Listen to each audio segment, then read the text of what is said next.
Hi, everyone. Thank you so much for joining us for CMD's Dating, Relationships, Marriage, and Family Life with a Disability webinar. I'm Avery Roberts, and I work in Community Outreach and Engagement for CMD. I'm also here alongside Kelly Berger, the Outreach and Engagement Coordinator, and the rest of our CMD Outreach team. Kelly and I are both CMD affected individuals and young adults ourselves. We're very excited to be highlighting and diving into topics today that are very important but often ignored. So for today's discussion, we'll talk with some disability community members, exploring the complex topics of dating, initiating a relationship, lifelong commitments in marriage, and incorporating children into the picture while living with a disability. Dating and developing healthy romantic relationships living with a disability can be challenging.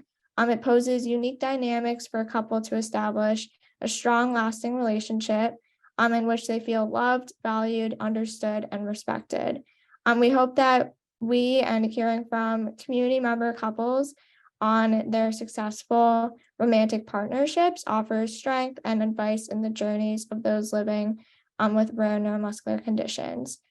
Just a reminder, this webinar is being recorded and will be available for on-demand viewing on our YouTube channel in the coming days. We will also be utilizing the Zoom Q&A feature during the webinar. We'll have an audience Q&A towards the end where you can ask our informative speakers your questions. You can either save them till the end or start entering them into the portal at the bottom of your screen, and we'll get to them then. There's also the regular Zoom chat portal. You're welcome to talk there, or if you have any, say, tech questions or comments, we have staff monitoring both, so we are happy to answer any questions and or concerns you may have. So now our speakers, we are joined by an amazing group of people today who are all disability community members and have established successful, lasting relationships. We have Shane BURCAW, CARLI and Jared Hamilton, Leah DONAGHY and Alex Pitts, TIERRA and Leon Harrison, and BRITTNEY and Joe NEUNZIG. We're very excited and appreciate you guys being here today. Okay, so at this point, I think we're ready to get started. So starting with the beginning stages of dating and making connections, Leah and Alex, do you think you could share how you met and connected from the start? Yes. So Alex and I met through a wheelchair hockey team called the Philadelphia Flyers Power Play. And we played on the team for years together. And it was funny because we actually never talked to each other on the team. We kind of had the same group of friends, but for some reason we never talked. And then social media played a role in our relationship. So we actually added each other on Snapchat. And then we started talking through Snapchat and kind of got to know each other a little bit through there and kind of saw that like, hey, we're cool. So from Snapchat, we had deeper conversations that led us to talk a little bit more in person at our hockey games. We started hanging out outside of hockey. And then that's how our relationship grew, like through social media. Yeah, nice. Do you think you could give some insight into what dating with a disability is like? I mean, for us, we both, I've been disabled since I was born, and she's been in a wheelchair since she was pretty young. So for us, it's kind of been kind of like normal in a way for us. We've never been a huge transition, if that makes sense. It's just, we're just living our lives how we always have, and we're just going about it as we would see it any other way. Yeah, kind of similar to what he said. It was like no different to us because we had it incorporated growing up. So like when planning things or planning to go out, it wasn't something like new. We both kind of knew that we needed to make sure it was accessible for us, or the way we planned things. It wasn't something out of the ordinary, or we didn't feel like we had to explain our disability to one another because we kind of were aware of it before starting dating. Yeah, that totally makes sense. Just how each of you already have experienced everything and just how you kind of knew already the struggles and what you have to do day to day and didn't really have to explain it. So that totally makes sense. Was the disability element addressed right away, and really how did it come up? So I feel for us, it wasn't something that was like brought up right away, just because like we had that background playing on the same hockey team for years. I kind of felt like we knew our abilities, what we could do and what we couldn't do. So I feel like for us, it was more the conversations that we were having, like getting to know each other, questions like that. And then I feel like eventually we did explain a little bit more like what our disabilities were. So Alex knew a little bit about muscular dystrophy just because a lot of us on my hockey team do have that. Specifically, he probably knew more about it, but not the specific type. So I have spinal muscular atrophy. So like I went into a little bit more details. And then Alex, I don't know if you want to talk about like explaining like your disability. Yeah, so I have a spinal cord injury. So I have so basically I don't have any movement from below my waist. So for being around people, most people actually said I had muscular dystrophy. So I kind of see the general how everyone interacted, and it was just basically just like learning the specific little things about how she did. So everyone has their own way of doing things. So it's more about learning more about specific things that she did and how she go on about her day-to-day life. Yep. What was the initial dynamic compared to now? So like starting off as friends or like romantic from the start? I know that being on a hockey team probably played a huge part in that. Yeah, so we kind of started off as friends. It's weird. Like we were on the team with each other for like probably at least 5-6 years before we even like started talking. It's kind of weird. And then I just kind of randomly added her on Snapchat one day and then started talking and we started talking and then a few months later we started dating. So it was kind of like fast, I guess, if you want to say, like kind of started talking, got to know each other more, started dating within a few months, even though we had known each other for years and never really talked before that. So it's just kind of a weird dynamic there. Yeah, and I think it's neat too because we've been dating for a little bit over 5 years now. So in the initial stage when we were dating, because we lived kind of far away from each other, it was kind of awkward when we saw each other. It was like kind of like a middle school relationship. It kind of reminded me of where it's like, oh, awkward. You hung out with your friends and kind of talked to one another, but it was like just weird. But then we kind of went away to college and we both went to the same college. So there we kind of got to be around each other more and more. And we were kind of nervous for that change because we only saw each other maybe like every other weekend or weekend. So seeing each other like every day, we were like, are we going to be able to handle this? What will this be like for us? So I think from there, like our relationship was kind of slow. But then once we went to college, it kind of progressed where we like were with each other every single day. So it was kind of nice to explore that and see what that would be like for us. Yeah, like just kind of happened naturally. What stood out about your current partner that was different or new that you realized like there was a spark there? I think just for me, like our conversations, I felt like I didn't have to explain myself or my disability. We kind of have that both common ground. So I feel like we could really relate to one another easier. And kind of like we didn't have to explain like why we were doing something or how something worked. We were kind of both used to being, we had to adapt things easily. And we were both kind of similar to that lifestyle. So it wasn't something that stood out. And then I felt like just being able to relate to each other really caught my interest. Yeah, I think definitely being that's like the biggest part of that. Also being both on the same hockey team, we both kind of common interests there already. So it just kind of grew from there. All right, great. All right, so let's switch over to the concept of establishing a romantic relationship, and really just making it official. Shane, was the formation of your official relationship with Hannah something that happened quickly or grew slowly and steadily? Like, do you think you could just talk on a little bit on that dynamic? Yeah, absolutely. Our official relationship. So I'm Shane and my wife Hannah had other obligations today, so she was unable to be here. But she's amazing.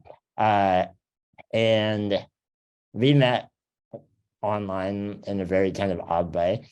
She saw a documentary that had been made about me and the work I was doing, and just sent me an email to say hi, and say that we had a lot in common.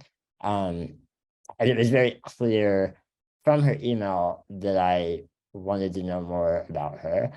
Just the way she wrote and her interests and sense of humor really aligned with mine in a cool way. And we began texting and then FaceTiming. And actually, it took us about 2 weeks to begin feeling love and wanting to express love to each other, which might be ridiculous had we not ended up like getting together and falling in love and moving in together and getting married and all that stuff that ended up happening. But like 2 weeks in, just from our conversation through FaceTime, we felt such a deep connection to one another that it felt horrible every minute that we weren't FaceTiming. So after like 2 or 3 months, FaceTiming was no longer enough. And Hannah flew out from Minnesota, where she was living, to visit me for the first time in Pennsylvania. And we spent like 4 days together, during which I officially asked her to be my girlfriend. And then, I mean, that's like the official mark of our relationship, but it was a process, as I think all relationships are. Over the next 2 years, we were long distance, but we had a lot of visits with each other during that time, and those were the times when we introduced caregiving and began thinking about what life might be like if we were together more permanently. And so, yeah, it was a long journey, but after 2 years, I made the move out to Minnesota so that we could live together. But there was a whole lot of adventure and fun stuff that happened before that. Great. Were you ever afraid to show, like, quote unquote, all of you, or feared that your disability was too much for your partner to handle? Yes.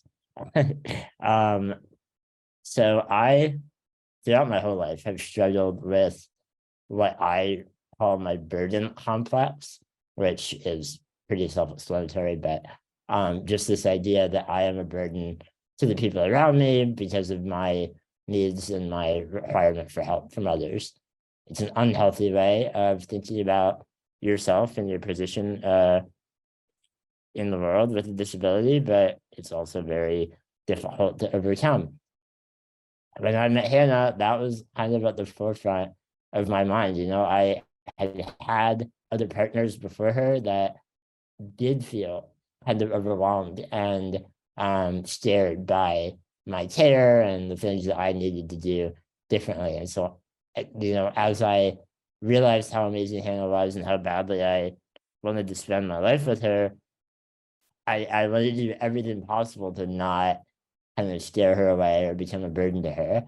And Hannah processed that and helped me in a way that I will never be able to truly capture, but helped me overcome that burden complex with constant, assurances and reminders that she wants to be helping out with my caregiving and that my disability is not a negative aspect of our relationship.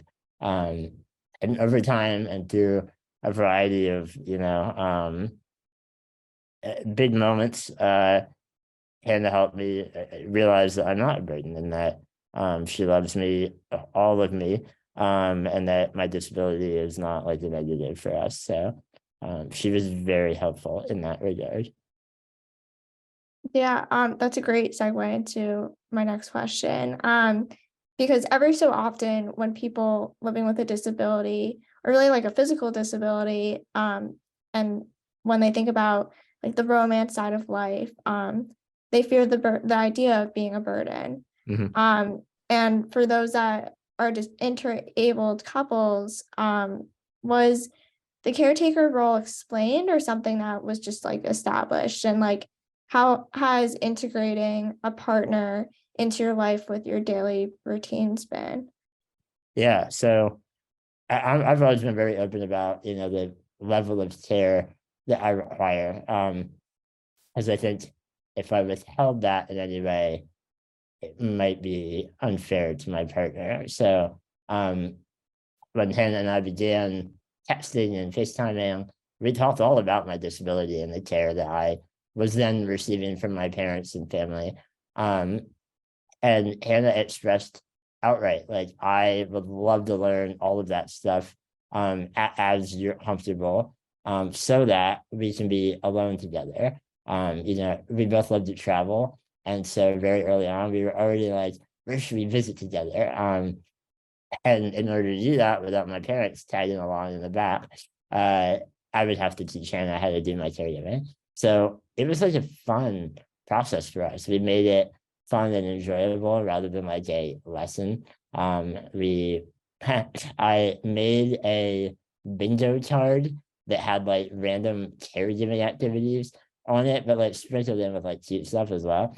Not that caregiving can't be cute, but in that way, it was like, we kind of gamified the learning process so that it didn't feel like, now I am going to teach you how to do my caregiving.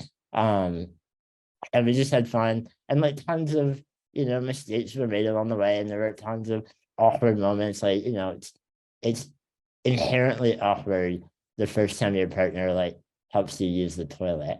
But we found humor in it and made it fun and enjoyable. And that helped me, not feel like a burden because we were laughing and having fun. And it was a process, but a fun one. Yeah, definitely. Probably the connection you guys have probably definitely helped in that process and really made it less painful. And what were the reactions of friends and family of both yours and Hannah's? Yeah, I mean, Hannah's family and friends were phenomenally open-minded in like the most refreshing way. Again, I'd had partners before her, whose family members flat out told them that our relationship was a bad thing, and that, I was going to be a burden to them, and that I was going to, limit them in life. And that puts a pretty big damper on your relationship once you know that your partner's, parents don't approve in like a very kind of ignorant and hateful way.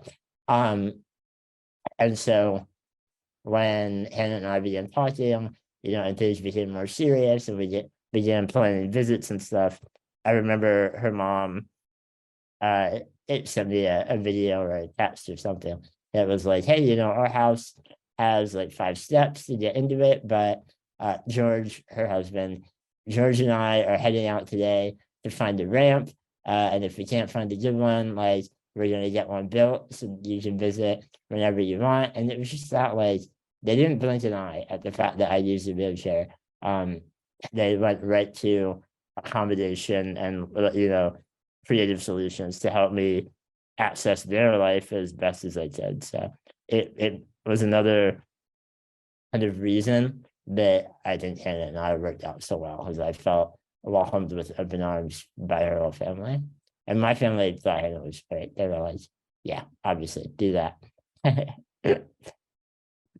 Yeah, I think that whether you're a disabled couple or not, even just like not getting accepted by your partner's family, I think that's a huge struggle no matter what, I guess, like, kind of couple you are. Yeah. All right. Kelly, you want to start with the next section? Yeah, I'll switch over and switch it up here. So yeah, now we're going to dive over and talk with Carly and Jared, and talk about married life and life commitments. So with you guys, was marriage something that was always a goal of yours, or something you always wanted? Can you talk a little bit about that? Yeah, so Jared is a little older than me. So he definitely was more on, I mean, I guess I'll let him speak, but I think he was more on the wavelength of like he wanted to get married. We've been married for 5.5 years and we met in San Diego. And actually right before I met him, I was like squared off dating and relationships because as like Shane had mentioned, you know, there was just a couple relationships that like the disability scared them and they like had openly said like, I just don't see a future with you because I just like don't know if I can handle, you know, what comes with that. And dating with a disability is difficult, you know, because if you're like, for me, I was on like Tinder and Bumble and you like go through like, okay, do I put a picture of me in a wheelchair so like they know right up front, or do I put like a picture you can't see so they don't like judge that? I need to not talk with my hands because I'm like disappearing. But so I think that was, you know, a constant like battle, like, do I hide my disability or do I be upfront with it? And so I kind of had sworn off dating and just was like, you know what, it's not gonna happen. It's not in the cards for me. Of course, everybody wants to get married. Everybody wants to find somebody who, you know, they can spend their life with and share those things with. But when I had met him, I was like, nope, I'm done. I'm not dating this. It's too much stress. It's, you know, it plays on your emotions and your mental stability, and you struggle with things with a disability as it is, and then add like someone not accepting you for who you are. So I was like, you know what, it's just not worth it. Yeah, I think like for me, like marriage was always something that I wanted. I always wanted kids. I think I always like say like, you know, you always have those same like dreams, right? Like, hey, like I want to be an astronaut, or I want to be a football player, or, you know, I want to be a doctor. But I think like above everything, like I always wanted to be a father, and that was like super important to me. And so like family life, yeah, like she said, I'm a little bit older. And so like when CARLI and I met, actually, I remember like first meeting her, and like we were very like strictly friends like at the time, and she made that very clear. It's funny that she says like she like wrote off dating because like I think I like asked her a question about like dating, if she was like dating anyone or talking to anyone or something like that, and she basically told me like, I never want to date anyone and I never want to get married. Like those are two things she said to me. And so like I knew like from that like day one, I was like, all right, cool, like we're just going to be friends, and like I'm not going to push anything, and I'm happy with that. And I remember like that day, like that I kind of like felt something special, and I was just like, you know what, like this is somebody who I want to be in my life. Like she was very confident, she, you know, she knew what she wanted in life. She was just like so motivated, like the things that she did in her life all on her own, like it just impressed me. And so like I think like to me, I was just like, this is the type of person I want in my life. I was like touring with a band at the time, and so I was out of town a lot. But like, yeah, to kind of cut it short, obviously, like I could talk forever about like how we met and like what my initial thoughts were. You know, we didn't even like consider like marriage or even dating like at that time. We just like kind of kept a friendship, and that lasted for probably about a year. Just very strictly friends, like no holding hands, no anything, no like asking her to be my girlfriend. Like I was always like the third wheel with like her friend in the back seat, and she would talk about like different guys she was dating and stuff, and I was just kind of there. So we were very strictly friends, and that change happened like pretty quickly after that. Yeah. So when did that change happen? When did you know that there was something different and something more to that relationship?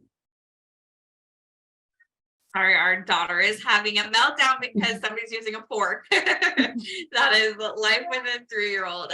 It's actually really funny. Jared and I, like he said, I was strictly like friends. Like he would ask me to go out to dinner and I'm like, yeah, I'll meet you there. He was never invited over. He would like, okay, bye, like try to give me a hug and like quick, like, okay, like quick hug and then on, because I knew that he liked me, and I had a lot of people like, you need to date Jared, like he's so in love with you. And I'm like, and in my head I'm like, I don't want to get married because like that just seems complicated, And so I was like, I'm not going to date somebody that like really likes me, because obviously that's what it leads to. And so I was very anti, like I would take like days to reply to him. Like you said, like I would try to like scare him away, being like, oh yeah, I'm talking to this person, I'm talking to that person. So he'd be like, get the hint, like I'm not interested. And my girlfriend that I had moved out to California with, she got married and moved away and left me in California by myself. And I had not really made any friends because I had moved there with her. And then so I was like, crap, now I don't have any friends, but I had Jared because, you know, and I was like, well, he always wants to spend time with me. So kind of started being like, hey, like, do you want to go out to dinner? And then it literally quickly escalated. I literally went from like not responding to him, didn't want to spend any time with him, and spending like every single day together. And then like 2 weeks later, we were like laying on my bed, we were watching TV, and I was like, do you want to look at wedding rings? And we were not even like boyfriend and girlfriend, but I like knew he was very obvious about how he felt. And like, you know, they say, you know when you know. And it went from me being like, I don't want anything to do with him, being like, this is the person that I know I want to be with. And so yeah, it went from like very platonic very quickly to like, hey, let's talk about marriage. Awesome. Well, one thing that comes into play with the disabled community and marriage is fear of losing care or benefits with the government. Did that play a role at all in not wanting marriage or your decision For to me, marry? at the time, no. Actually, when Jared and I met, I was actually very mobile and I did a lot on my own. In fact, I did like basically everything on my own. So I didn't have like that concern. I think it was just more like the societal like burden that I had, you know, like, you know, I'm sure everybody kind of thinks like, oh, Shane already talked about this, like I'm a burden, like is someone gonna like, I know my disability, so I also have spinal muscular atrophy and my disability is progressive, like, so yeah, I might be able now, but that doesn't mean I'm gonna be like that in the future, which is exactly kind of how it's played out. After we had my daughter, I, you know, lost a lot of my mobility. So I think it was more like societal burden that I was worried about getting married, and like that pressure of like, is Jared gonna like want something that I'm not going to provide for him? Or, you know, he mentioned he wanted to be a father, and I didn't know if that was going to be in the cards for me. And that was actually a conversation we had before, you know, like there's a possibility like we won't have kids. So I think it was just more like, I don't know if I'm going to be able to give my partner what they want in life as somebody with a disability. All right, you talked a little bit too about family and kiddos. How was blending your two families together? How did that go? Super, super well. As I mentioned, Jared, like everyone's like, you need to date Jared. Like he is obsessed with you, like he's in love with you. And so I think everybody on my side was really happy. And then he can speak to, you know, his family and how they accepted me and blended our families. Yeah, I don't know what I missed, but I'll just kind of jump in on that. So yeah, like I remember, like I told my mom, I actually kind of got emotional. I'm kind of an emotional person at times. Like I have a sensitive side to me, even though like I was like an athlete and, you know, very tough, whatever. But I remember like telling my mom at one point, there was like, that I was like, hey, you know, I don't want to like date anybody else. I don't want to like pursue anybody else until I figure out like if there's something between CARLI and I. So I'm like willing to like wait for that. And I also remember like telling her like, you know what, honestly don't know like a whole lot about like, you know, her health and like how long she'll live. And I just want to make sure that, you know, that we're able to like enjoy the time that we have together, as long as that might be. And make sure that, you know, we make the most of it. So I remember getting pretty emotional with my mom about that. That was like obviously before CARLI actually, you know, was open to dating even.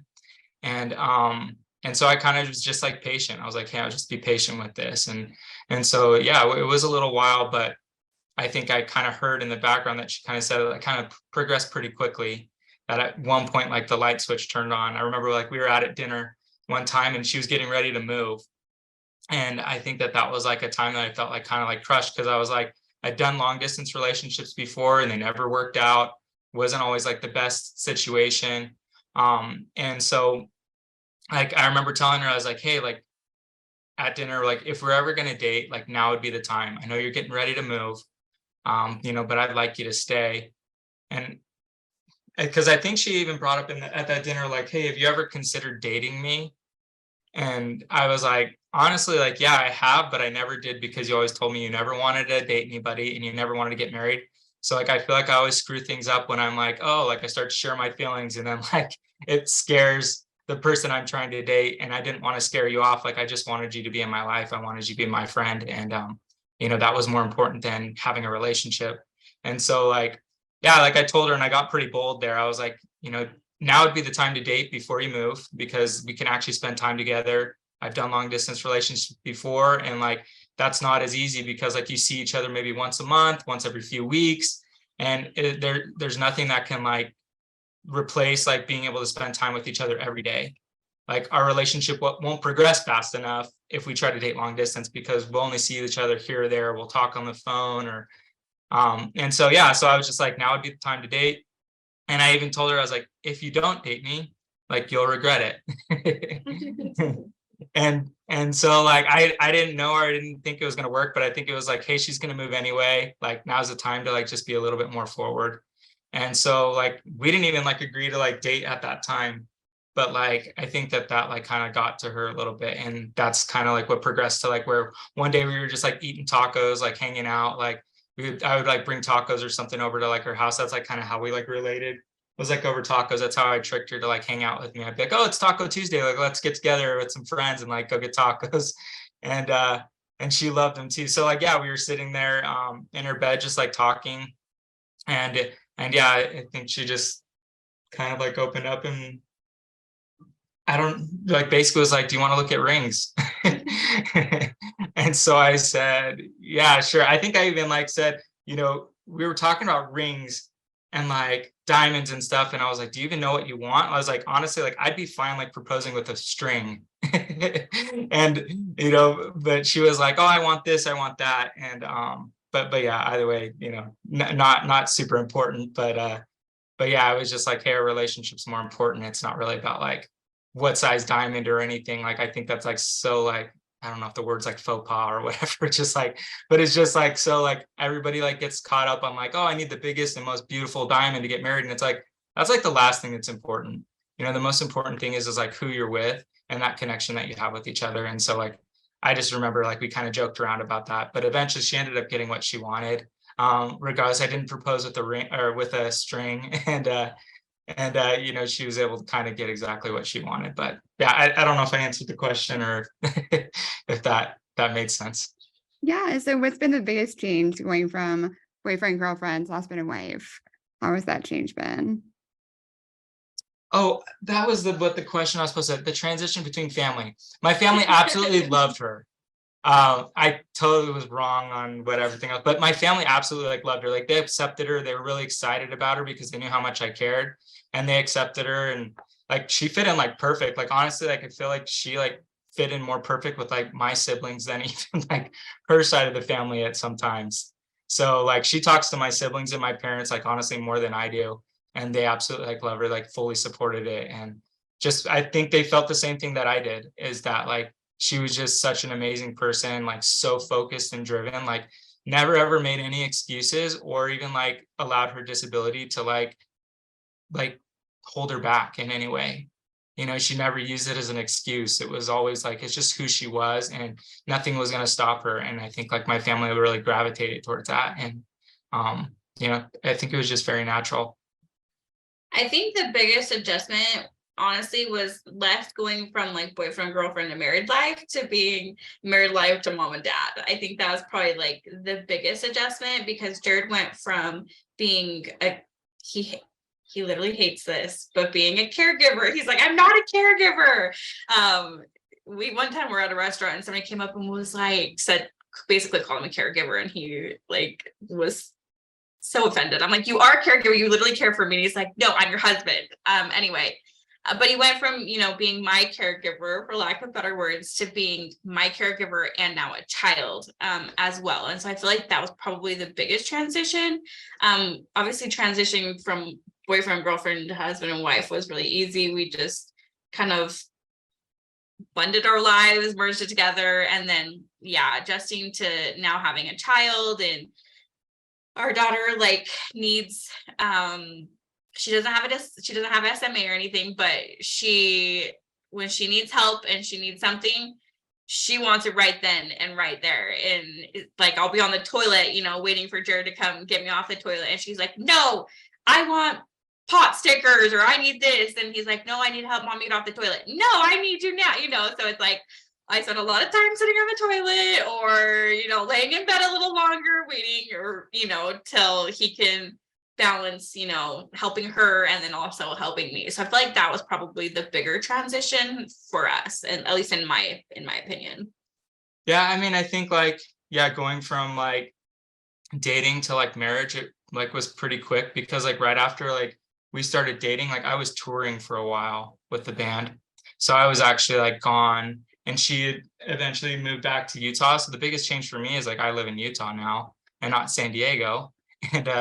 And so like that was like a big change, because like I surfed a lot, and like the ocean is a big part of my life. But also I think like she was a lot more independent, like before we were like dating and even married. Like she would transfer a lot on her own, and like as we all understand, like SMA is pretty progressive. So over time she lost like mobility, and so she lost some of that independence. And so I think that that was like a big transition from dating life to married life, is that like we didn't have like our separate lives, and then like when we were together it was like, oh, like it's just always like fun. It was like we were together like every day, all day, and like we saw that change that was happening in our life, where she would lose her independence, and I would see that, and that would affect me, because like I didn't want her to lose that, and I know she didn't want to lose that. And so I think that that was like, a transition between like dating and like married life, is just like more, but it was an easy transition. Like I feel like living together was like no different than when we were dating. It was just like more like less independence on her side, being able to just go off and do things and spend time with her friends. And then we always spent time together and with our families, living in a new place.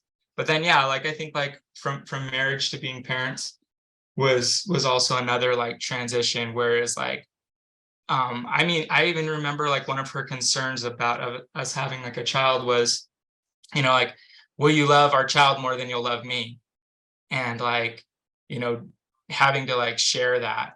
And I think like there are elements of that come out every now and then. So it's like there's more of a competition for love there, which adds another element that's like difficult, because like she does need me to help her like go to the bathroom or shower or get out of bed or get dressed. And like our daughter also is very demanding in that way too, where she like when I need to help mom, it's not so much, hey, I think she understands it a lot, but then there's times where she's a little bit more selfish. Like our daughter's like, no, I want dad to help me first. And then that leaves like CARLI like not being able to get the help that she needs. So I think that that's, like CARLI was saying, like a harder transition, because now it's not just like A to B, there's like A, B, and C.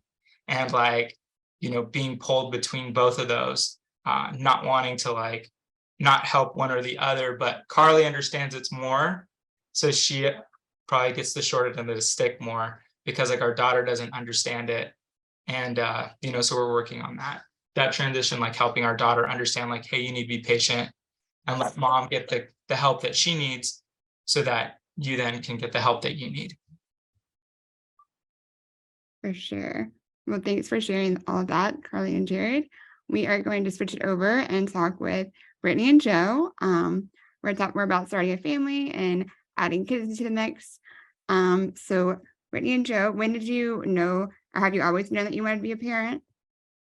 I knew I wanted to be a parent, but I had no idea how soon it was going to happen. I actually got pregnant accidentally. I knew how it worked, but it wasn't planned. So I knew I wanted to be a mom, but I didn't really have time to think about it. I met Joe when I was in university, after I had broken up with a boyfriend that I was with for 7 years, which was really scary for me, because I was like, nobody's ever going to love me again. But I got up the courage to break up with him. And then I met Joe shortly after that. And he got pretty serious pretty fast, which was a little bit scary. Like he was just like gung-ho about our relationship, which was nice. But I didn't really think about being a parent other than I knew I wanted to be one, but I didn't think about when that was going to happen or who that was going to be with. And then I got pregnant in my second year of university and was like, oh, now it's happening. And my dad's going to be real happy about it. So it was like a scary time for me because I was like, I don't know if I can be a parent in general. Like I'm a young 21-year-old, like what the heck? And I'm in university. And then I was like, I'm just with this new guy. I don't even know whether this relationship is gonna last. And so I had like a lot of things going on other than like me worrying about the disability. But I knew I wanted to be a parent. And then when I told Joe, he was like ecstatic. He was like, this is the best thing that's ever happened. I'm so excited. I'm gonna tell my parents. So I like basked in the like glory of like him being excited and his parents being excited before I waited like a month to tell my dad. I was like, he is not going to be excited. Like, hey, dad, guess what? I'm pregnant and with a new guy in the middle of university. It was, yeah, so it was a whole thing. But yes, the answer to the question is I knew I wanted to be a mom. I just didn't know when. Yeah, and did the physicality of like raising a child with disability ever come into play, or was that a decision for you to one way or the other? I was actually terrified when I was like nearing where I was going to have the baby, and I went to see a bunch of parents with disabilities through an organization in Canada called at the time Canadian Paraplegic Association. Now it's called something else, but they set up a bunch of like people for me to go and see who had kids, and one of them had a full-time nanny. One of them was a very independent foster mom who I was like, is that safe? I'm not sure if that's safe. And now I'm like, it's safe. Just do whatever you got to do to take care of the baby. I like all the things that she was doing. I was like, oh my God, that looks a little unsafe. And then I can't remember the other person that I saw. There was 3 people, but I went to see a bunch of people. And the one I like really was like, that looks like what I could do is the full-time nanny one. So I like came back from that situation, was like, we're getting a nanny. And Joe was like, you don't need a nanny. And I was like, you're not supporting me. I was like really angry at him. I was like, you are not supportive. I can't believe how unsupportive you are right when I'm going to have a baby. And he was like, no, you actually are very capable and you don't need a nanny. And so he like put his foot down like real hard. He was like, we're not getting a nanny. It's not happening. And so at the time I was really pissed, but then I had to figure stuff out because, you know, I had to be alone with my kid. And that totally changed my life. Like me realizing how capable I was in that situation was like, I can't even describe the empowerment that it gave me. And because I was so resourceful, I was like, I am really smart when I have to be like, look at me go. And so, it was really scary for the first 6 months. And luckily Joe had just gotten laid off from a job that he had. So he had like a few months where he was like job transitioning, and it was like right at the perfect time where I needed that. So he was home for the first few months for me to like kind of get my wings. And then yeah, it was sort of like off to the races from there. And you realize real quick how fast your child learns your capabilities. Like by the time my son was 6 months old, he could crawl up on me, like he could do so much stuff. And so it was really, really cool. And then when I had my daughter, I was obviously less worried about the physical aspects of it and way more interested in helping other parents in my situation, because I was like, you can do this. I did it. And so can you. So it was important to me to help other parents feel confident in their parenting role with a disability. Great. And that's a great segue to my next question. How do you feel about some of the backlash sometimes online with people with disabilities having children of their own, and sometimes the negativity that surrounds that? I think it's crap and I hate it and I'm not throwing your mother in under the bus. I'm just going to use her as an example. So one time she said to me, how are you going to chase my grandchild if they go out in the street? And I said, how are you going to chase my child if they run out into the street? I'm like, so many able-bodied parents think that they are more capable than people with disabilities, and they're not. Unless you are like trained in first aid and all of these things, you have no idea if you're going to be able to save your kid if they're choking, or if your kid cuts themselves and they nick an artery. Like you just don't know. You don't know if you're going to get into a car accident and be able to get to your kid. That's the beauty of life. Nobody can predict it. So I just think able-bodied people think that they're way more capable than they are in emergency situations. So I just always like, I think it's well, like I know why they do it. I understand why people think that. Same as when people say that, you know, people with disabilities are unsafe behind the wheel. It's, you know, people are texting.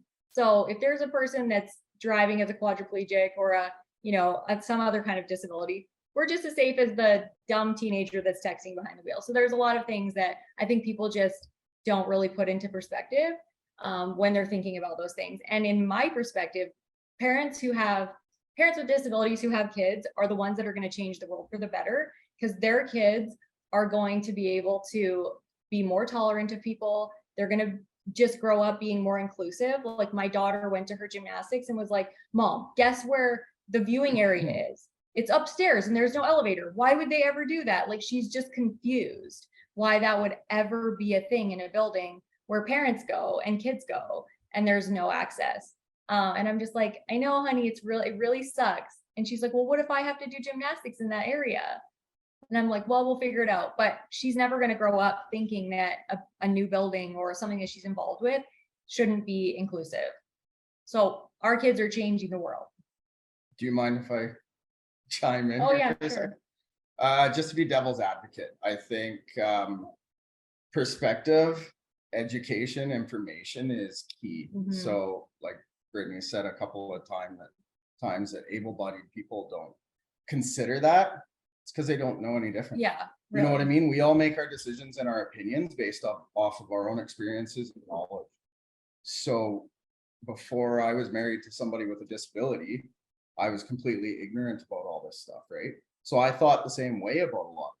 So it's our job to educate people. Oh yeah. You And know the what I way mean? we do that is powerful. Yeah. So we can either educate them in a way that they'll remember and that they'll relate to us. That's my biggest thing, is if you can relate to somebody, they'll want the world to be inclusive for you too. But if you pit yourself against them, if it's an us against them thing, then we're different and we're other and they like them. And so yeah, we have to relate to people more than we set ourselves apart, I think, with disabilities.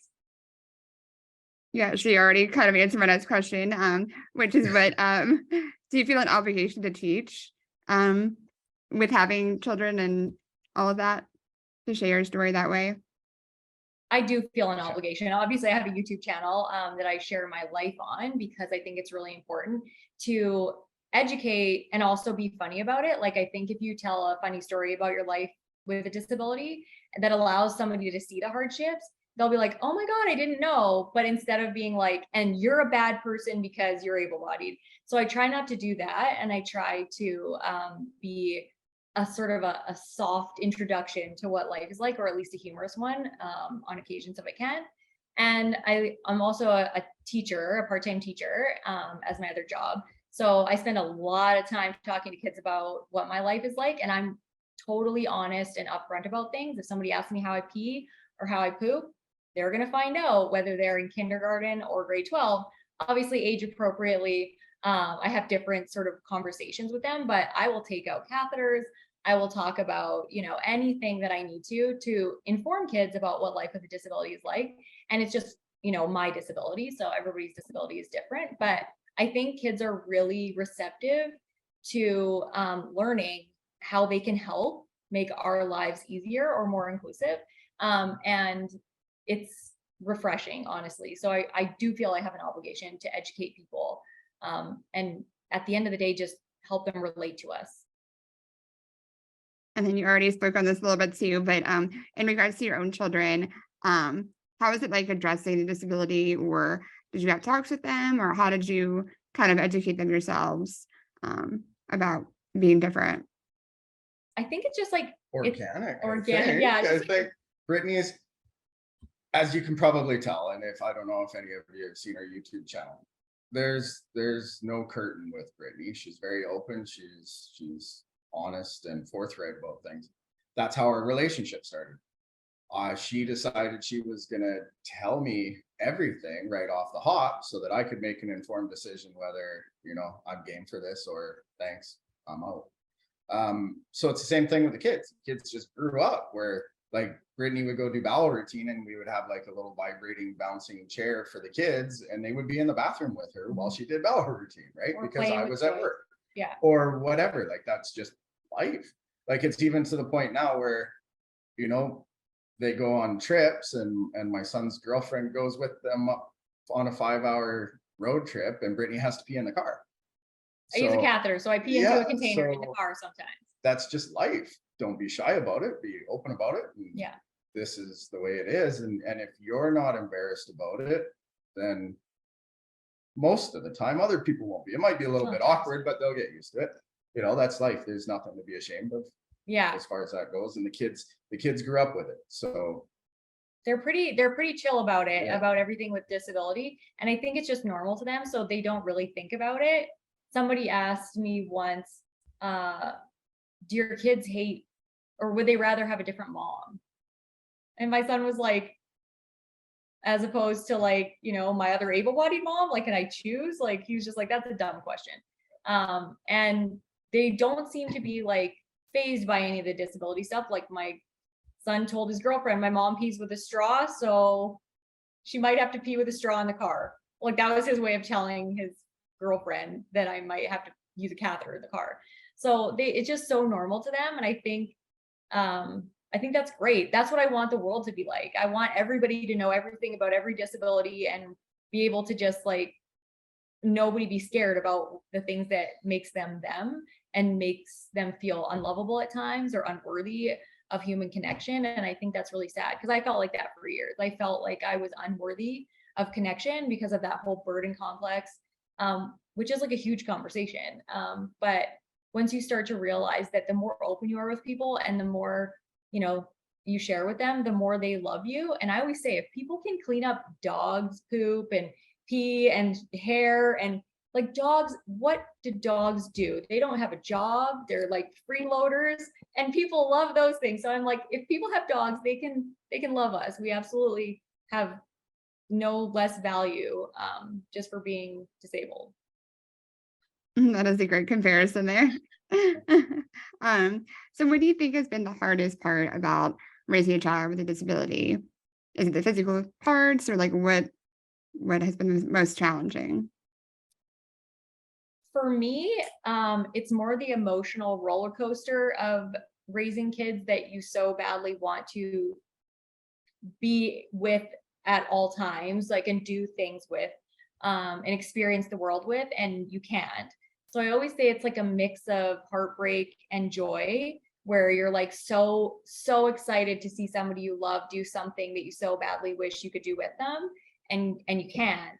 So as they've gotten older and they go off into their lives, or even just with Joe, to do things that I wish I could do, that mix of like being so happy for them and so happy that they get to do that and so sad that you can't go, it gets less as, you know, the more times you experience it. And I'm just always like, take videos, take pictures. Like Joe's really good at that. And they're all really good at coming back and like telling me the great stories about it and stuff. But I never want to limit the things that my family does, especially if there's no way that it can be accessible. So I think that's probably the hardest part. Or like my kids, you know, being at ages now where like, you know, my 10-year-old daughter's like, I just wish you could do this. And it's, you know, having to sit with her and be like, me too. And us both just have that like really sad moment that this is life for me and her. And even though we wish it weren't, we can't change it. So that's probably the hardest part. I think touching on the parenting with a disability, and I'm just gonna kind of tie in with some of what Jared was saying, because he's going through now what we went through a decade ago. I'm lucky in the fact that it's not like I really have to do anything over and above for Brittney. And we've been together for so long now, the few little things that I do, they don't even occur to me as assistance or anything. That's just us. That's just life. It's, you know what I mean? It's second nature. I do remember when we had young kids, definitely there was on my part, there was that decision you had to make so often on who do I deal with first. Traveling was probably the biggest one and the most challenging. Like, I know I've had Brittney in my lap and a kid in her lap and suitcases hanging off of every shoulder, you know, like getting off of a plane type deal. And even if we were just going to the mall, it's like, okay, I got a kid in a car seat I got to deal with, or I got to get Brittney's wheelchair out, get Brittney out, or if we're going to visit family that doesn't have an accessible house. It was always that decision, who do you help first? And then making sure that it wasn't always the same answer. You know what I mean? So that there wasn't that, hopefully, wasn't that opinion of one is more important than the other. Because obviously I love my wife and my children more than anything. I'd give my life for any of them. So it's not a competition, but at times, you know, you just kind of have to balance that ball and not always make one the priority, if that makes sense. Right, and you kind of already touched on my next question, too, which is and going through the dynamic. How has husband and wife changed when you're integrating kids? Has the dynamic changed or different? I think Yeah, go ahead. other than just like for us, or at least for me, just like regular things, like it's like regular marriage dynamic changes, Yeah. not necessarily with like the disability.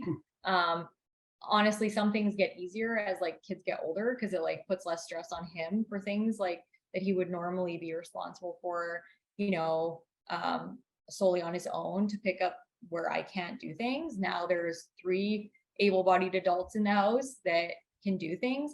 So I think parts of having kids makes the marriage dynamic, especially with a disability, when kids can help. When they're younger, it's more stressful. When they're older, it's actually a lot less stressful on the marriage relationship because there's support. And then obviously it'll change when they leave the house and when they don't care about what we have to say anymore and they don't want to be at home. But right now it's actually, we're in a really interesting stage where they're very much helpful to the disability relationship dynamic. Awesome. Well, thank you for sharing, Brittney and Joe. We are going to switch over and talk with Leon and TIERRA.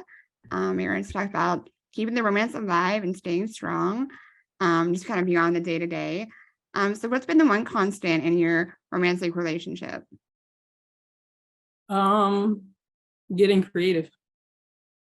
I would say like having to really, because there's so many things you have to separate in terms of who we are as husband and wife, me being his caregiver, and then us being parents. It's just really trying to find ways to like make it all work. Like our kid's only 5 and she doesn't like going anywhere else but home. So it's like figuring out, well, how can we do a date night like when she's sleeping? How can we do it like and include her so that it's not always just family time, but there is still time to be romantic. So I think one of the best things we do is really just look for different ways to be creative and being creative in our intimacy, because even that looks different.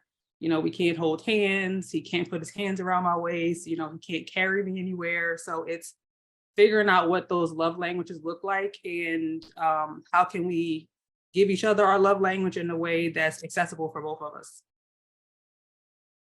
Yeah. Anything? No, I agree with what you said. You come up with a lot of the creative ideas. I just roll with it. Literally. Do you have like a catchphrase or a daily motto that you live by or strive to every day? We can do hard things. Yeah. What's yours? Just find the laughter in it. For Mhm. me, it's find the funny in it. Yeah. But even like we can do hard things, that goes for the kid too. Yeah.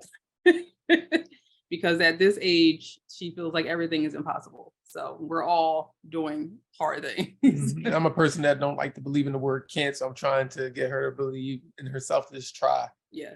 Yeah. And is there anything ever off limits in your relationship? Like as far as medical care or caretaping, do you keep it separate? Do you integrate both of those things? Butt stuff. Yeah, I kind of try to keep my wife the romance a lot by her not having to do my bowel routine. That's pretty much it though. Other than that, I ask her, I mean, she will help if I need to, but I kind of got a system. Yeah. Okay. And then what would you say to just like societal perceptions of interracial couples?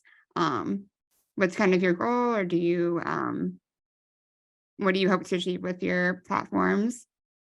So yeah, our platform, the basis of it is to bring awareness to how different our life is, but still how the same it is. We try to make sure we can make everything accessible. We try to make sure we find a way or get creative with things just to feel like we're included, because it is hard. A lot of places aren't accessible. A lot of the things we want to do, especially with a kid, aren't. So for us, it's just trying to make sure we kind of push them and let them know, include us. Yeah, and I think a lot of people that follow us aren't in, they don't have a disability. So I think people are looking at us to learn how they can help. And so it's a good opportunity to kind of teach, and like Brittney said, do it in a way that's funny, that we're not like, well, I'm able-bodied, so I am that community, but so we're not like offending anybody in what it is that we're trying to put out there. And so it kind of allows them to learn ways that they can change and that they can help. And so I think that it gives us a position to kind of be a little bit powerful in being able to teach people the things that that we actually experience. Yeah. And then like one of the funny things is like when people judge me for like not holding the door for him, and it's really like, I kind of want to be like, mind your business, but you know, apparently you can't really say that to people. So it's like letting people kind of like learn that this is an independent thing for him, because he's still my husband and he still wants to like be chivalrous and like hold the door for me. And it's not for anybody to judge that I'm a terrible person. It's that he's being a romantic husband. And what would you say to people out there that are looking for romantic partnerships? What advice would you give to them? Be open, be honest. Definitely kind of admit your doubts about it, or the things that you worry about, because that's, if you're hiding something, that's gonna make it worse. Yeah. And I think for me, it's one of the things I said early on was that him not being able to walk really didn't make a difference, because I could be with somebody that could, and they still wouldn't want to do the same things. They could not be interested in those experiences, even if they, you know, physically could. And so it was just kind of like, you just make it work, you know, figure out what it is that you need. But like he said, being open and being honest, ask those questions. Like before we started dating, because we were friends for a little bit first, it was me, I'm older. And one of my apprehensions was that Leon said he didn't want kids. And I was like, well, this is something that I know I want. And that it wasn't even about the fact that he was disabled. It was the fact that he was very vocal that he didn't want children. And so it's being curious early, so that you can kind of learn all the things that you need to learn to be open to it, versus making assumptions or assuming that it's not possible, or that it's going to be harder than you think it's going to be. It is hard, but it may not be as hard as people assume it's going to be if they actually ask questions and are open to learning. And again, being creative. Like even just our van, we don't have an accessible van, but we found a way to make it work. And then what do you suggest is the best way at meeting someone like you described, who's fully accepting of that? Did you guys meet organically, or how do you see is the best way of finding someone that's open? Well, we went to the same church and we didn't really know each other. My wife had encountered me while I was doing a seminar or something with another organization. And she added me on Facebook. So I like to say that she slid in my DMs because she messaged me one day to fix her computer. And I was like, okay, who are you? And she's like, I'm TIERRA from the church. And I was like, oh. But my advice is just be yourself. Yeah, just be yourself and live your life, because that's exactly what we both were doing. For me, I knew like I was at a point of like, I am sick of trying to like meet somebody. It's whatever's going to be is going to be. And again, we had been in the same church for so long, and it literally just kind of happened organically that I ended up at the same event that he was on the board for this nonprofit. And then again, for me, there wasn't any apprehensions about the fact that he was in the wheelchair. It was more the awkwardness of being like, he used to be able to walk. How do I ask him this question without it being like super awkward, like not knowing how to, like Joe said, it's just kind of like not knowing how to ask these questions and not knowing how to learn more about these things, because we were allowed to be ignorant for so long because it didn't affect our day in and day out. And I mean, I also worked in healthcare. So I think for me, that kind of helped, that I was used to seeing different people, even though it was part of what I did. I didn't have a lot of patients that had spinal cord injury just based on where I worked at, but it allowed me to be open. It allowed me to be open to what his care looked like, because I love serving people in that way at that time, that it was just kind of like, we need to do what? We need to get cleaned up. Okay, let's do this. Like, let's just get it done, because it wasn't something that was new to me. It wasn't, it wasn't completely out of my box. It was just kind of like, now I'm doing it in a different capacity. And from that point, it was learning how to separate the two, because, I'm working 12-hour shifts, and then I'm also coming home and, in a sense, working, but wanting to just be more loved on and cared for, but having to, kind of wait my turn, because I wanted to make sure he had all the things that he needed done first. But yeah, it's just being open, living your life, and allowing things to happen the way that they're supposed to. Great. Well, we are going to go ahead and open up our Q&A here. So everybody, if you will get your questions in the portal, I do see we have some already. So we're going to open this up to all speakers. So jump in on any question you feel you would like to weigh in on. I'll go ahead and start off with the first one here. So for dating long distance, how do you prepare and manage visiting your partner? It's easier sometimes for them to come visit, but how do you make that same effort and feel confident doing so? I can start for that one, because Hannah and I were long distance for 2 years. And initially, yeah, it was much more convenient for her to come visit me, because I'm not able to drive myself. I'm not able to get on an airplane by myself. And so after a few of her visits, I felt the same way. I wanted to be able to reciprocate that. She was in college at the time, and we were squeezing in visits on like weekends and whenever she could find a day or two to, maybe miss a class or something. And it didn't feel fair that I never made the trip out there to visit her. And so to make the drive to Minneapolis would need someone to drive me. I kind of do my caregiving along the way. But then when we would arrive there, I wanted them to bounce, so that I could just spend time with Hannah and not have a third wheel tagging along. So the first trip I did, I asked my brother and his girlfriend at the time. I was like, "Hey, you want to take a road trip?" And I was like, and then we'll drive out to Minnesota, and when we get there, you guys can just like have a fun time in Minnesota. Kind of as a little vacation for them.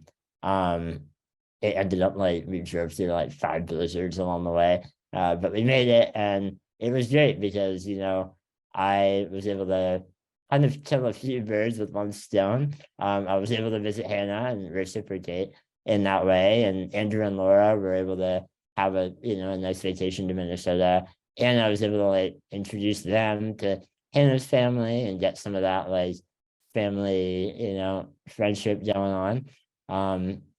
And then the only other like logistic thing that I did for another visit was I had my dad drive me out, and then I got him a plane ticket to fly home, and then we coordinated it so that Hannah then drove me home at the end of that trip, because it aligned with another visit where she was going to be coming to Pennsylvania. So it was really like finding those like perfect moments when I could like get a caregiver and make it work so that they didn't have to be on top of me the whole time that we were out there in Minnesota.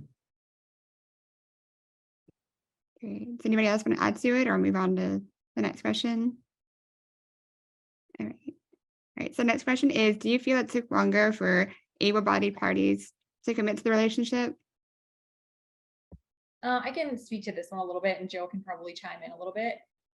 When we first started talking, I thought he was weird. I'm like, what's wrong with this guy? He keeps talking to me and then he like disappears for like a month. And then he talks to me like he's like, I love talking to you. Like he would be so nice. And I'm like, he's schizophrenic. Like something is wrong with him. Like he's got bipolar disorder. I thought so. I literally was like, something's wrong with him. So I was like, what? I don't know. But then I was like, do you like, I'm like, what's going on? So he can speak a little bit to like what was going on in the background that I had no idea about. So I think it's got two sides to it. So yes, the simple answer is yes, it took me longer to decide whether I was going to be able to commit to a relationship with Brittney. I knew I liked Brittney. Brittney was gorgeous. She was intellectual. She was smart. That like her brain definitely, the first night I met her was a game changer. But I needed to evaluate whether this was just going to be another, swing in the dark at trying something out with a woman or not. And I have this arrogance, or at least I did at the time, about I cared what people thought about me.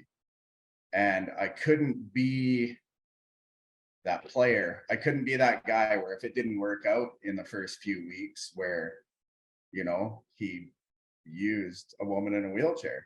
And I'm sure people take offense to that. That's not very inclusive. But like I said, that was my experience at the time. That's my knowledge base. That's my life that I had to grab from to make decisions. And so, yes, it took about 6 months of us not talking for a couple of weeks or whatever. And then we would talk on the phone for 3 hours. Keep in mind, I also worked at rigs. I was out of town all the time in camps and hotels and stuff like that. So I had to think long and hard about it as to whether or not I was going to give it the old college try, as it were, you know what I mean? Where I was going to commit and give it a fair shot more than I probably had in past relationships. And I just wanted to go into it with my eyes wide open, which worked perfectly because Brittney was so open about everything. So yeah, it took me longer, but that's probably why we're still together 15 years later. Do you know what I mean? So once he committed though, like once he like made that choice, then it was like a very fast, okay, I like you, I'm committed. She was just bitter because she wanted me to go home with her the first night. Anyway, he was, took him a little while. Yeah. All right, we'll move on to the next question.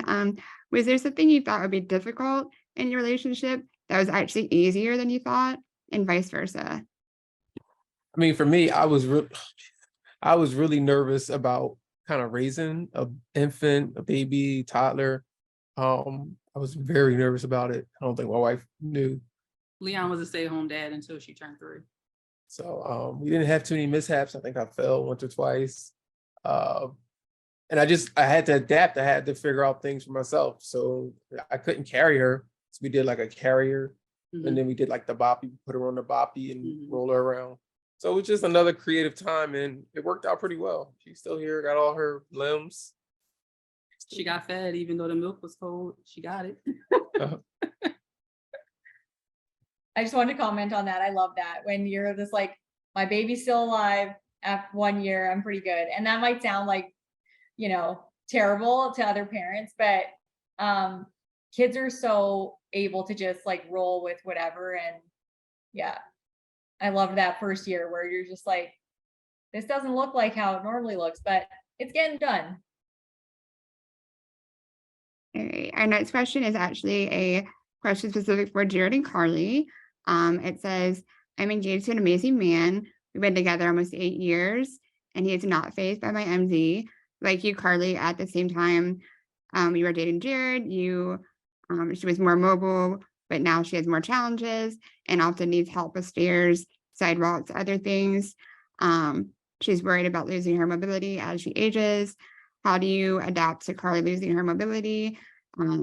They worry a lot about needing more and more help from their fiance. Did it affect your relationship in any way?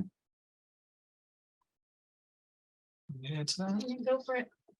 I would say, like, to be honest, and I think this is probably like a silver lining that like I think everybody's addressed is like, our relationship is no different than anybody else's. We all have to adapt to whatever changes that we have in our lives. And like, that can happen with anybody. Like a simple example is like my grandfather suddenly had a stroke and lost a lot of mobility. At one point he was like more able and then not. And so every couple has those type of situations, car accidents can come in. So I think like the most important thing is like, making sure that the love between you and your partner is strong and that you guys are both committed to helping each other in every way that you can. And, just know that that's not going to come across to your fiance as something like, oh, hey, this is more of a responsibility to me. And if it does, then they're probably not the right person for you. So that's a difficult like bridge that you might have to cross yourself, is understanding like if this is too difficult for them, or if it's causing them X, Y, and Z that changes the dynamic of everything. Like, yes, that actually it's a reality. Like it's a reality. Like we all have to go through things and work through things. But in the end, I think that if they love you and if you love them, like you'll figure out ways to like work through that. And don't be afraid if it comes down to it that you need to ask for assistance. And that might be something that comes into play, and that's going to be the same for everybody in their lives, as we all age, is that there's going to be some point that we won't be able to take care of each other. We will get to that point at some point, and somebody else is going to have to take care of us. I moved in with my grandparents and helped take care of them actually before I met CARLI. And so I had to go through that realization as well, is that my grandparents, who once were there for me, bathed me, took care of me, did all the things for me. Now I was in that role where I was helping take care of them. And so, yeah, I think that's just like, be adaptable, love the person that you're with. Hopefully that answers your question. Just appreciate the time that you have and be willing to be flexible and adapt and just enjoy life the best you can with each phase. Yeah, and I would just like to add, like, Jared and I are very open with each other. Like when I have, like, I definitely have moments where I struggle with anxiety, or like disability depression kind of kicks in, where I'm like, oh, I feel like I'm, struggling a little bit more. Like I'm very open with Jared, and I'm like, hey, like I feel like really sad right now. Like I feel like I'm more of a burden. And so I think having those conversations and opening that line of communication is really important, so that your partner knows. So it's not like they're blindsided, 1 minute you're fine. And with my progression, it was, I don't know, I would say gradual, but also like, I don't know, it kind of set into, it was like after we had B, our daughter, it kind of hit a little bit more. And just with each phase of life, you learn to adapt. And so I think it was a little bit easier to adapt, because we went from, like after we had B, we kind of would transition to helping me getting out of bed. And then it kind of was like, okay, well, now I need help going to the bathroom. So it's kind of like we learned kind of step by step. But like Jared said, I think if they love you and they're committed, like it's not that it's not easy. It's not easy. Like there are going to be hard things, and there are times where, Jared needs to go out of town, and so I have to coordinate care with my mom to come over. There's definitely things that come with it. I'm not saying like it's easy. I think so many times we kind of find like the silver lining, or we make it a positive thing. Like there's a lot of stress, there's a little bit of hardness, but I know that Jared loves me because he's willing to do all these things for me, and vice versa. So I don't think it's really affected our relationship per se.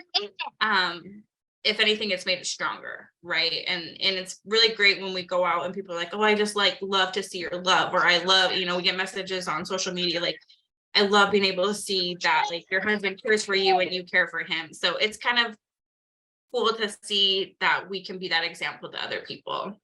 And one other thing I actually want to add is like, and I don't know if this is something that you're worried about as well, is like love and intimacy and connection is like super important.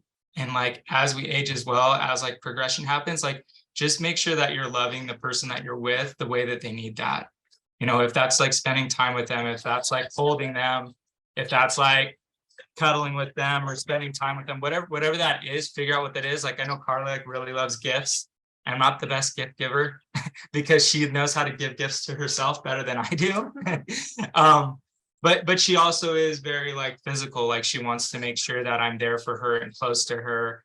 And I think that that's something that is important, with the phase of like our aging, is that sometimes like that you might have to figure out how to be creative, how to make time for each other, and like adapt to that and make sure that that connection, whatever it is being like satisfied, and that you communicate that with your partner.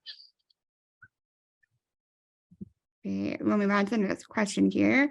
This is for the couples that are married. If any of you could touch on the loss of benefits with marriage and how did you manage that shift? For us, I didn't even realize it would be an issue when we first got married. We're married 9 years now. So I didn't realize it. We moved to Delaware like 3 years ago, and Social Security figured it out that we were married. Pennsylvania dropped the ball. Yeah. Delaware did not. So beginning of the pandemic, I lose my benefits. So we kind of scrambling, trying to figure out what to do. So we applied for Medicaid, and then I just tried to figure out how to find a job. I felt like that was just the easiest way to do it. The Social Security was trying to deny me a couple of different times. So for us, it was me trying to get a job. And then we found out about the Miller Trust, which is a way to kind of hide your money if you're employed, or hide your money if you have too much assets. I think it's over $2,000. You can put the money in there. And or like anything that's related to. So from what we're like literally in the process of getting it's called the elder care attorney that helps you have everything like figured out. But from what I read, it's a trust that you can put money into for like your care and your housing. So it's basically somewhere to like, oh, we'll put all of this like mortgage money, rent money over here. So that way, when Social Security is looking at whatever your actual bank account is, they don't have you keep that required amount in like your primary account. And then the one downside to it, I guess, which I don't know if that's technically really a downside, it may just sound greedy on my part, is that like if he passes, whatever money is left in there goes back to Medicaid. It's Medicaid, right? Mhm. I'm always getting them confused. Because I guess technically is money owed to them for providing services, because I get paid through Medicaid to take care of him. And so with him making his own money now he makes a little too much for me to continue to get paid, because now he doesn't qualify for services, which blows my mind, because it's like, how does being able to work mean you don't need help? Like, it never really makes sense to me. But then there's also an account called the ABLE account that we found out about just literally by doing social media. And that's another account that you can put money into that doesn't count against your assets. Yeah, it's another account to put kind of like your assets in, so that it kind of keeps you in a place to be able to qualify for your benefits. So at some point we'll probably do like maybe a podcast episode or like a vlog about it, because we're still trying to figure it all out, because like he said, we've been married for 9 years and some of these things are just now happening. And I think part of it was moving from one state to the next, and how they handled things that I think they kind of dropped the ball. But it also was helpful that I'm in a community for wives and girlfriends with spinal cord injuries. And they like having other people to bounce these ideas off of and seeing what other couples are doing. Leon's injury was at 17, so he didn't pay into his Social Security. So I think it's also different based on like your situation and how you obtained your injury or how you ended up in your chair. So I think that also makes a difference. And then I also have a friend that's in social work. If you know anybody in social work, hopefully they can help answer some of these questions as well, because I think it's a lot of what they do. I mean, she has experience with the government and also within the hospital, but who told us about the Miller account, or the Miller's Trust, or I wouldn't even have even known about it. Great. And we did have a request for our speakers, if you want to drop your social handles and websites in the chat. We will also put them in the YouTube description of the video, because people are wanting to find you guys and check you out online.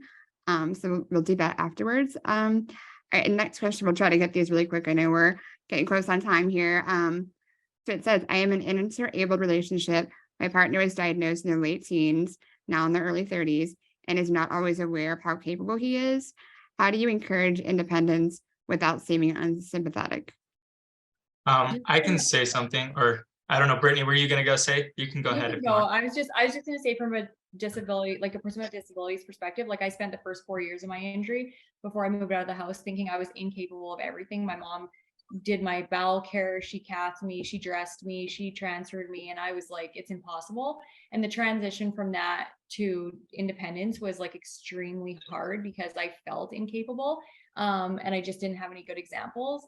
But knowing that one side and now the other side of being a fully independent person, you really have to raise the bar for yourself, and the person who is caring for you has to sort of like rip the band-aid off to see what you're capable of. Because I feel like if somebody does too much for you, especially if you're capable, if you are not capable of it, I'm not talking about people for whom they can't learn or do their own things, like who they're not physically capable, but I was physically capable, and my mom enabled me a lot because she cared about me. And so for the carer, I would say like rip that band-aid off. And if the person with the disability is listening, I would say you have to set a higher bar for yourself than what the people around you will set, because you are capable of more than what people will give you credit for all the time, almost always. Yeah. Yeah, I was, and to add on to that too, as well as like, I feel like when I met CARLI, like she was super independent, wanted to do a lot of things on her own. She actually never wanted me to like help her carry her or transfer her at first. She didn't trust me. She like trusted her friend over me, which was like another girl equal her size. Not saying that I'm super strong or anything, but like I was like, if she could do it, I could do it. Like I'm more than happy to help. I think that like also like it's important to like, you're gonna have to figure out what that that level of understanding is between you and your relationship, you know, and you have to test those limits, because like you, yeah, like you said, you don't want to be unsympathetic, but at the same time, like you want to allow them to do everything that they can as long as they can, because and CARLI will attest to this, you either use it or you lose it. And there was a lot of things that she did even before having B, and circumstances changed that, right? Is that like after she had B, she was being a mom and being independent. She never thought that she could do that, which was similar to what Brittney was experiencing, where Joe was like, no, I'm going to encourage you, like, do this on your own. And like Brittney was, you know, going through that, like CARLI went through that, and she realized that she could do a lot more than she thought she ever could. But in that same vein, she was like also afraid to do things that she would normally do, because if she fell on the ground, that would leave B, our newborn baby, stuck and isolated while I was off at work.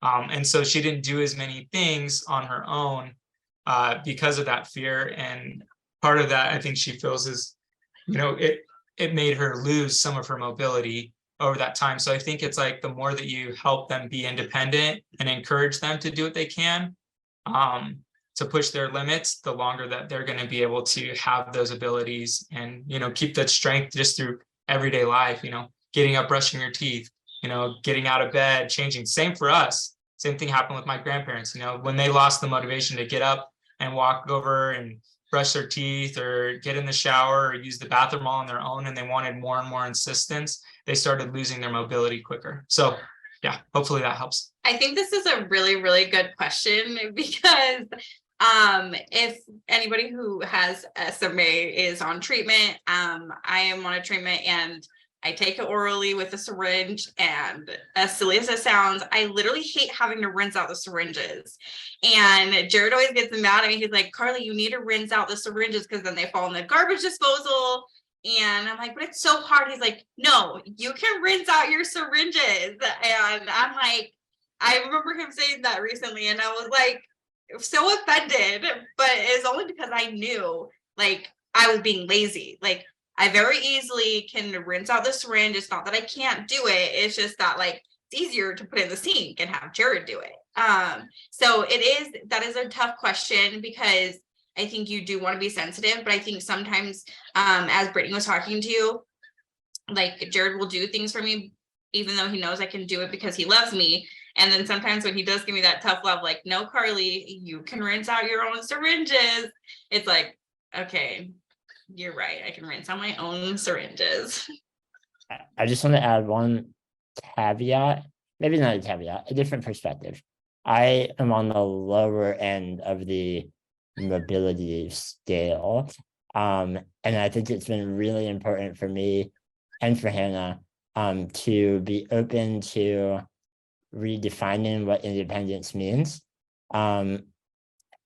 Independence, mean it in the classical sense of like an individual being able to brush their own teeth by themselves with no assistance, can be a slippery slope towards the prioritization or the glorifying of like physical ability. And when an individual does not have that ability, that can lead to more burden complex and negative feelings. I'll give you an example of a time when redefining independence and acknowledging my physical inabilities and not making it a negative thing was really big for us. So I also have SMA, so I get weaker as I get older. And in the beginning of our relationship, I was able to feed myself using my own hands. But it was becoming more and more difficult by the year. And so Hannah and I would be out on a date night and we'd sit across from each other at the table and she would give me my silverware and I would kind of botch my way through a meal and I'd get tired like 2 bites in. And so like, yeah, we had a date night, whatever. But by the end of it, I was starving and I had a plate full of food on the table and didn't really feel like I got the full experience of that date night. But because we as a society say that like independence is the be all end all of it, what you need to have to be respected and good and whatever, valuable. I didn't want to ask her for more help, even though I really needed it. I thought that was going to be a sign to her that like, oh, he's getting weaker and that's a bad thing. He's going to need more and more help. Eventually, I expressed this to Hannah. She rolled her eyes so hard that she almost fell out of her chair.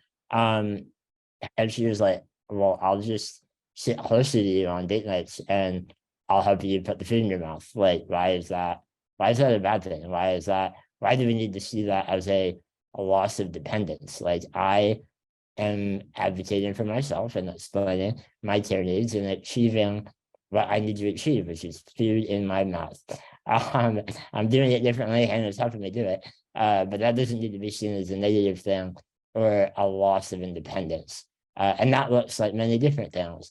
Now I have a robotic arm that I use my wheelchair to help pick up my food and put it in my mouth. But if that's not convenient in the moment, it's totally cool if Hannah helps me out with eating a meal. So one small example, but independence is obviously an important thing and everyone should feel like they can have that and have a sense of autonomy. But if autonomy and independence is asking your caregiver, hey, can you give me a bite of this soup?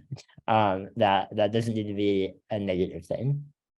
Great. I will direct this next question to Leah and Alex. How do you deal with invasive questions or assumptions from the public based on your disability?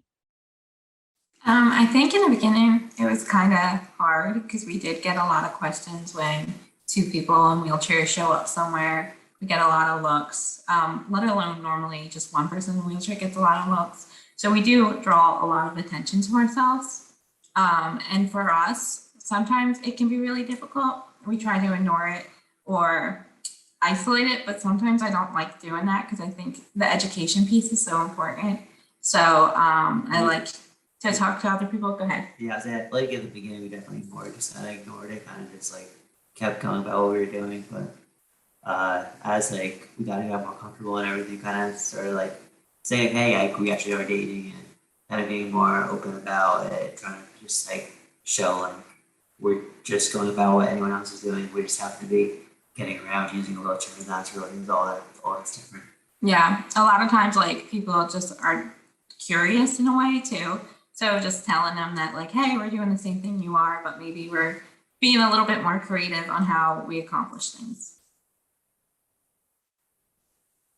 Great. All right, next question is, for those that may like live with their parents or maybe their partner's living situation isn't accessible, how do you find like an ideal place to hang out to get to know each other better and still have like privacy? I would just say like I think like a lot of times like it's not always like the best, but just like obviously anywhere public is fine. Like a lot of times like my family will like not intentionally, but they'll be like, hey, do you want to like come over and spend time with us at our place? And that's like more inconvenient for CARLI and I because we have to like I think like Joe and Brittney were saying, you know, Joe has to like when with the younger kids, you know, you're like, okay, I have to choose either between helping CARLI and me and then getting the wheelchair and you know everything making it accessible that like we try to then like suggest something that's in public, you know, like a restaurant or somewhere instead. Or, you know, we always like try to suggest like if people could come to our place, you know, because like we've got our place that's built and like that's CARLI's comfort, to be honest. Like we'll travel out of town and we go places that are pretty accessible, but there's still some like little nuances of things that like CARLI has around the house, space that just make it so much easier and convenient to just be able to enjoy spending time together.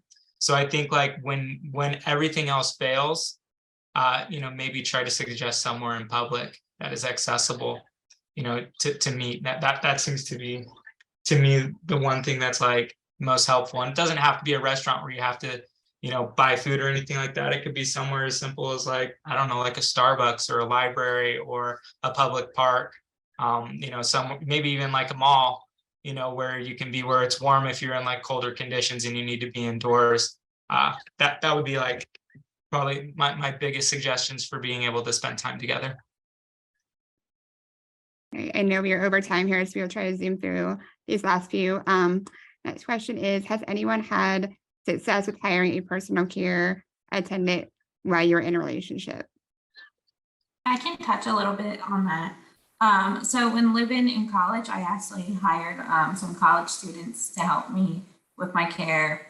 And they were kind of in and out in a relationship. So Alex would be over, they would be like sitting on the couch or in the other room or something like that because it was a tiny dorm room. So at time it was frustrating for me, but it worked out well because they knew Alex too. So they got to know us pretty well. And they also would like give me my space when I needed it.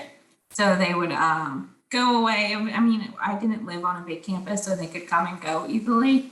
But I think just having that communication with your caregiver on like what you need, and then also with your significant other on like why you need help, and kind of just having that open communication so you guys can both know what you need in that.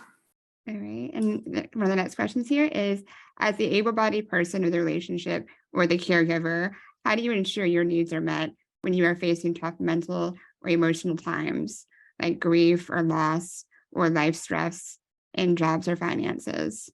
Yeah, I can say something.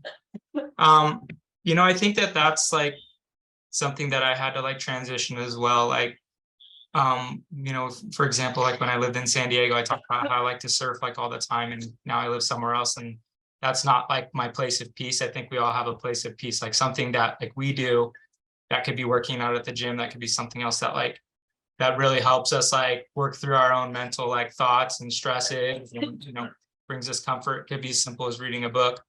But to kind of like answer that question is like I feel like that you have to get creative in like other ways. You know, how and even be like open to like, I mean, I think like times I try to be like open with like CARLI, like, you know, like, hey, like I need a little bit of like time and space, or I need to work through something if I am going through something.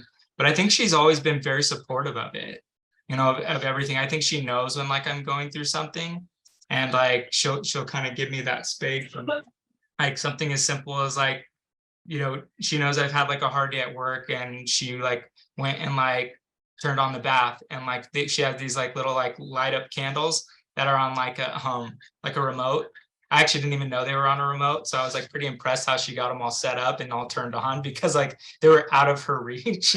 But like she did that, like she just like kind of like draw a bath and like said, hey, like, you know what, I know you've had like a stressful week, like why don't you go ahead and like take some time to just like relax.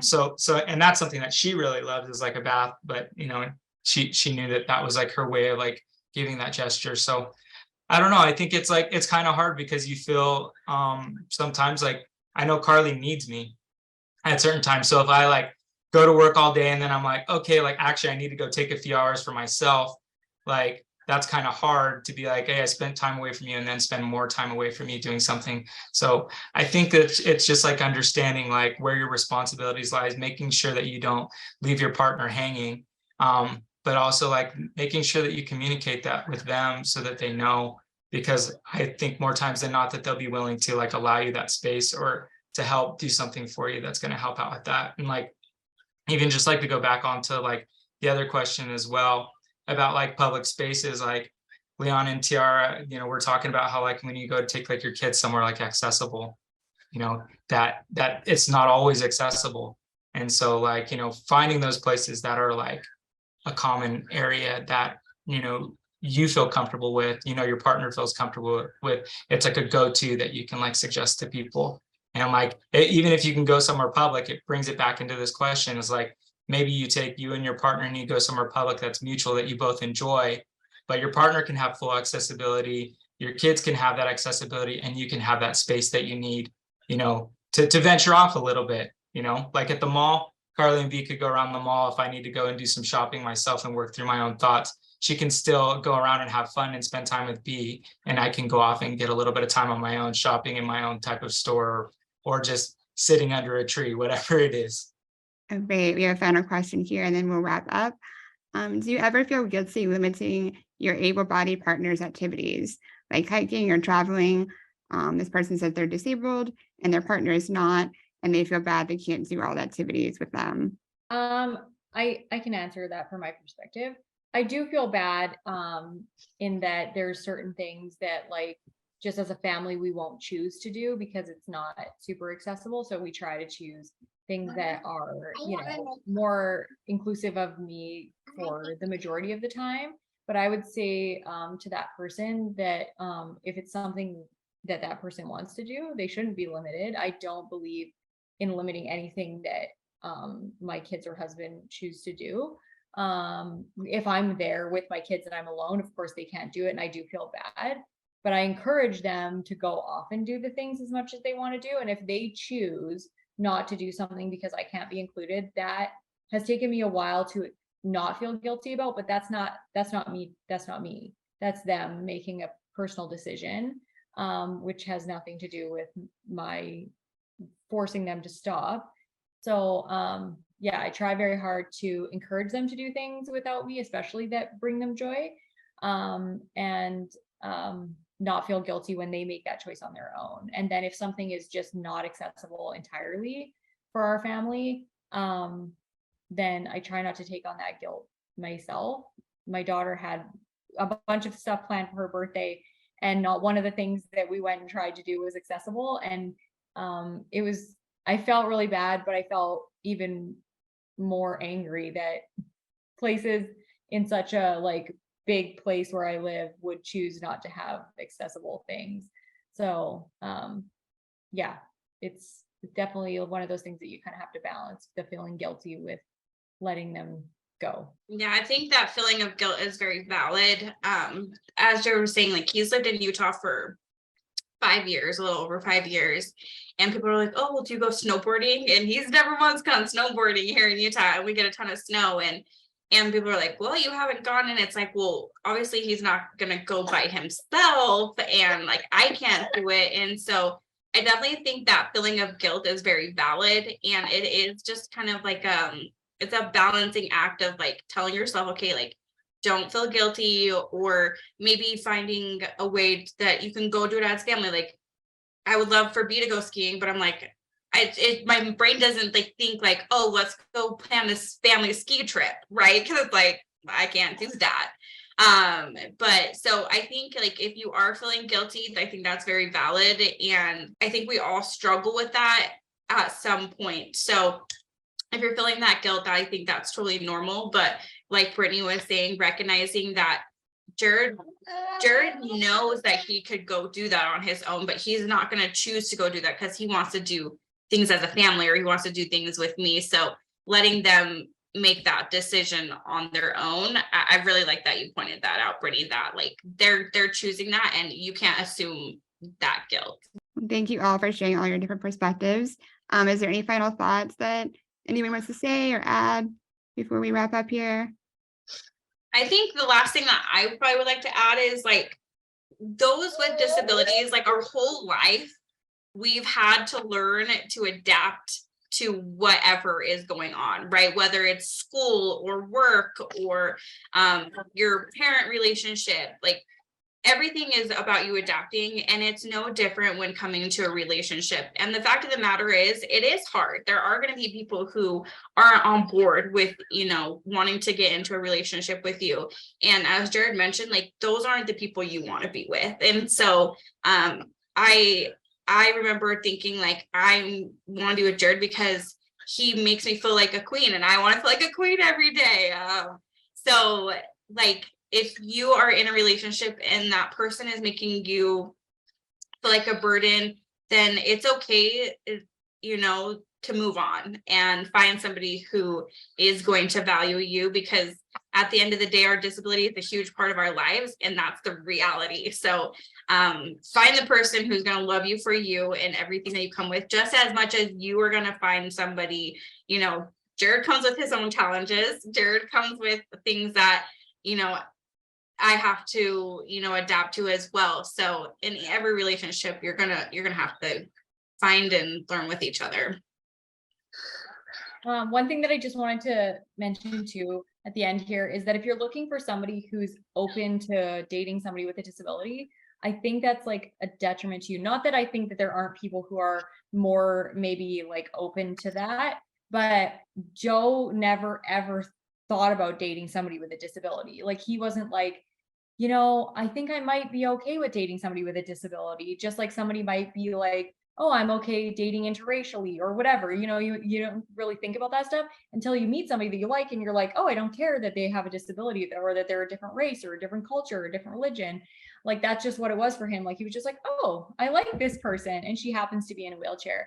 So if you have a disability and you're watching this and you're thinking that you have to look for that population that's open to dating people with disabilities, I think it just limits you. Yeah, just don't do that. Just be yourself, interact with people the way you would normally be. And then those people will figure out that they like you, and you know, the rest will be history. So whether you have a disability or not, like, I don't think that it really comes down to like, you have to go on this forum of like people who just want to date people who have a disability or vice versa. Like, be yourself, like go out there. Don't like look at your disability as something that's going to keep you from like talking to somebody that you're attracted to or that you want to meet or get to know. And just make sure that like you're defining like what your goal is. Like maybe your goal is only short term. Like you just want to date, you just want to have fun. Just because you have a disability or not doesn't mean that you don't have like that freedom and that time to decide if you want to be committed in a long-term relationship or if you just want something short-term. Like just be yourself and be upfront and define that, whatever that is, because nothing else should define you, and you shouldn't allow yourself to be limited or feel, because like what she said, I don't think Joe was like, hey, like I only want to date somebody in a wheelchair. Same thing for me. I was never like, hey, I only want to date CARLI because she's in a wheelchair. Like, it was like, hey, like I met her and something about her was special. Just the same way I would have met somebody who was abled. You know, if I would have met them and they were special, then I would have been attracted to them. If I didn't have a connection with them, I wouldn't pursue anything with them. So it's the same thing. It didn't have anything to do with like, you know, being abled or being disabled. It's just like, be you, define what you want, and be upfront and clear about that. And, you know, if you love somebody, make sure that they actually love you back, and be true to yourself. Like, don't be vulnerable to the fact that like, hey, somebody else isn't going to love me, so I should just go with this person, even though they're disrespecting me. Like, you deserve that respect just as much. And like, you should uphold that for yourself if you really want a true, like loving, lasting relationship and you don't want to get hurt. One last thing, I'm sorry. Wheels are sexy. That's my last comment. Love that. And I think we will end on that note then. That's perfect. Thank you everyone for joining us. Thank you to our very insightful speakers bringing these discussions to light and how everyone is worthy and deserving of love. We're so grateful and appreciate you guys. We hope you find value in the information you learned today and feel encouraged and empowered to pursue areas of your life that you may not have explored because of your differences or physical circumstances, such as romantic relationships. Make sure to mark your calendars for our next webinar on equipment and environment on February 25th at 1 p.m. Eastern as we kick off an adaptive series. And of course, as always, if you have any questions, please feel free to reach out to us at outreach@carecmd.org. We're more than happy to answer any questions, whether that be about the webinar or other CareCMD programming. CareCMD recently announced the 2023 CMD Research Roundtable, a 10-month program for the stakeholder community members to share and learn about science, current and potential future research, and to agree on attainable, realistic treatment goals based on priorities for symptom management. The program will provide participants the opportunity to become an active voice in directing the research roadmap for the 5 primary subtypes of congenital muscular dystrophy. Registration is required and space may be limited. So if you're interested, recommend that you claim your seat. You can learn more and register at carecmd.org/2023-research-roundtable. We would love to keep the conversation going. So share with us what you learned today by tagging us at CareCMD on all social media platforms. And you can use the hashtag CMD relationships. And yeah, so thanks everyone again for joining us and have a great rest of your weekend.